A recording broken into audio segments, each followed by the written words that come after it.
Back in 6000 BC, Mesopotamian tribes used to trade different food items and livestock they had.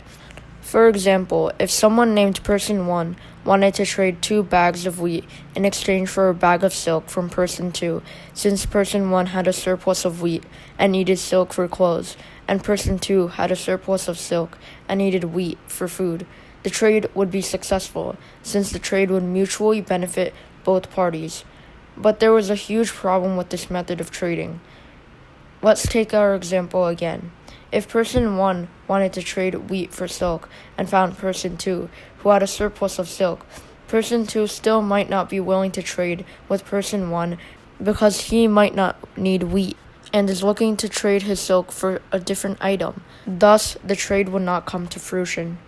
This was a major widespread problem and made it very difficult to be able to have a community conveniently trade items.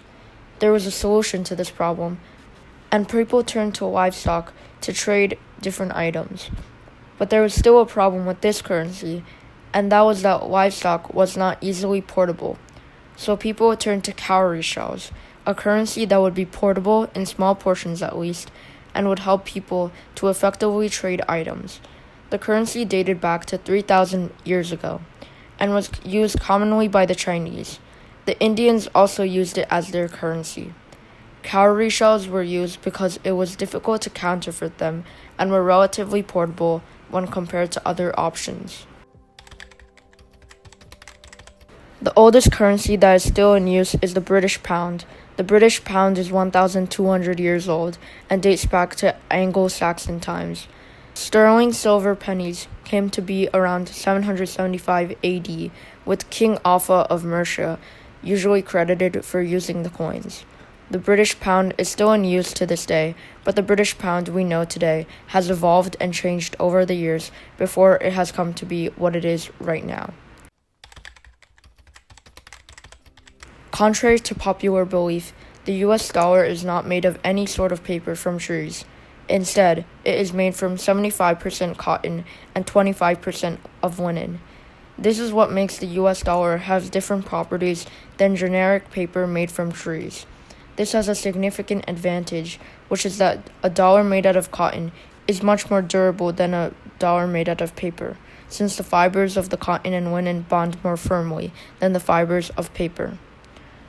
Now, despite the US not cutting down trees to make their dollar bills, it is not much better for them to make the dollar bills out of cotton, since the cultivation of cotton uses up an excessive amount of water.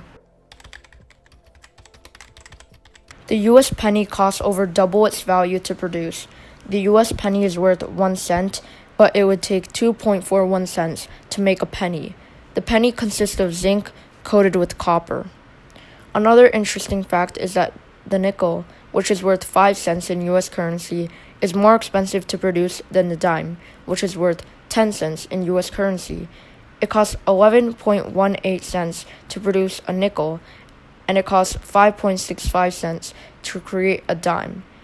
When you think about it, it would have made more sense to make the dime worth 5 cents and the nickel worth 10 cents when you consider the price of production for both coins. The vast majority of the planet's currency is digital. In fact, only 8% of the world's currency comes in the form of banknotes and coins, and the rest is digital. This digital currency mainly consists of cryptocurrency.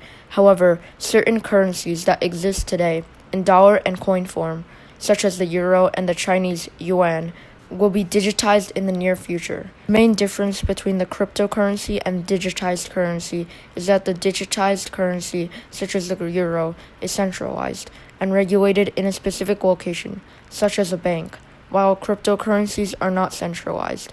These currencies that are backed by a central bank would fluctuate less in terms of value, contrary to the prominent cryptocurrencies such as Bitcoin and Ethereum.